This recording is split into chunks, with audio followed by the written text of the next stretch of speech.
Louvado seja nosso Senhor Jesus Cristo. Hoje é dia 22 de abril, estamos na sexta-feira da oitava da Páscoa. A leitura de hoje é de Atos dos Apóstolos, capítulo 4, versículos de 1 a 12. Naqueles dias, depois que o paralítico fora curado, Pedro e João ainda estavam falando ao povo quando chegaram os sacerdotes, o chefe da guarda do templo e os saduceus. Estavam irritados, porque os apóstolos ensinavam o povo e anunciavam a ressurreição dos mortos na pessoa de Jesus. Eles prenderam Pedro e João e os colocaram na prisão até o dia seguinte, porque já estava anoitecendo. Todavia, muitos daqueles que tinham ouvido a pregação acreditaram, e o número dos homens chegou a uns 5.000. No dia seguinte, reuniram-se em Jerusalém os chefes, os anciãos e os mestres da lei.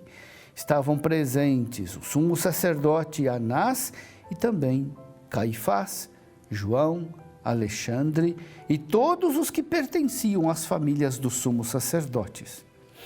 Fizeram Pedro e João comparecer diante deles e os interrogaram: com que poder ou em nome de quem vós fizestes isso?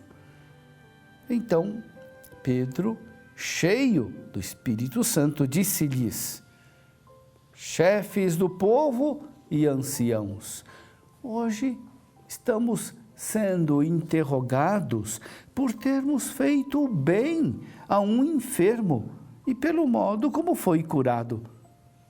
Ficai, pois, sabendo todos vós e todo o povo de Israel, é pelo nome de Jesus Cristo de Nazaré, aquele que vós crucificastes e que Deus ressuscitou dos mortos, que este homem está curado diante de vós. Jesus é a pedra que vós, os construtores, desprezastes e que se tornou pedra angular.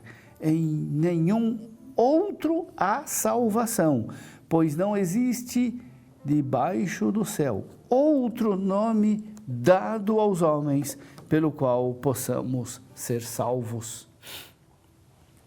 Meu irmão, minha irmã, o milagre realizado por Pedro e João e, sobretudo, o discurso de Pedro provocam a reação hostil das autoridades judaicas. Conforme diz o texto, as autoridades judaicas estavam irritadas por um motivo bem específico. Por quê? Porque ensinavam o povo e anunciavam em Jesus a ressurreição dos mortos.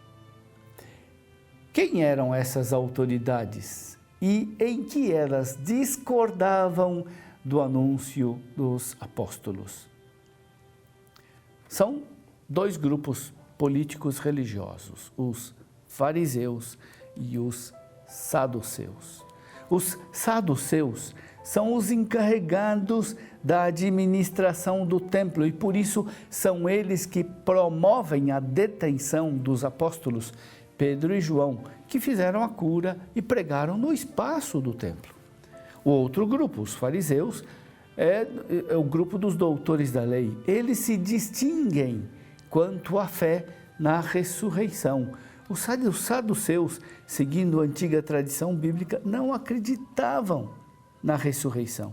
E por isso eles se sentem incomodados com a pregação da ressurreição de Pedro e João. Os fariseus, por sua vez, acreditam na ressurreição no último dia, mas eles não podiam aceitar que Jesus tivesse ressuscitado e que as pessoas pudessem participar desde já da ressurreição por meio da fé em Jesus Cristo. Assim, os dois grupos rivais quanto à fé na ressurreição se sentem alarmados diante do que pode acontecer. Eles se preocupam porque têm que enfrentar de novo Jesus, que eles julgavam já eliminado para sempre. e irritam-se, porque seus discípulos continuam a pregação e a ação do Mestre.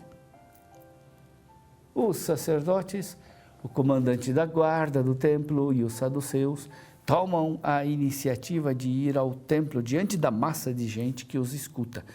Como já é noite, não podem fazer logo o julgamento e deixam os presumidos réus na prisão.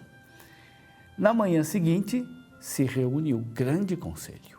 Estão presentes Anás, Caifás, sumos sacerdotes, que também estiveram implicados na morte de Jesus. Os outros são João, Alexandre e todos os que eram da linhagem do sumo sacerdote. Como se pode notar, é dada grande importância ao que os apóstolos realizaram no âmbito do templo.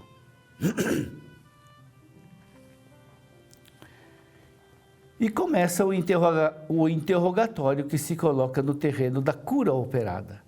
Que sentido tem esse milagre?